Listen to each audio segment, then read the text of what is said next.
Guys আজকে হচ্ছে দিদির জন্মদিন আর দিদি জানে না আমরা ঘরের ভেতরে কি করেছি। দেখ এই যে ঘরের ভেতরে এরকম সাজিয়েছি, এবারে আসবে তারপরে কেক কাটবে। দিদি জানে না, সারপ্রাইজ দেবো।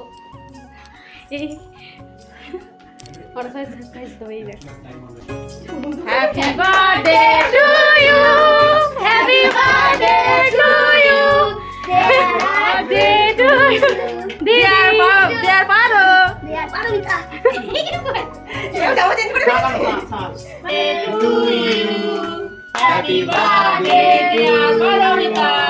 তোমার কেমন মনে হচ্ছে সারপ্রাইজ? আমার খুব খুব ভালো লাগছে। আমি ভাবিনি যে আমার ভোজের বোন আমার জন্য এত বড় সারপ্রাইজ প্ল্যান করছে।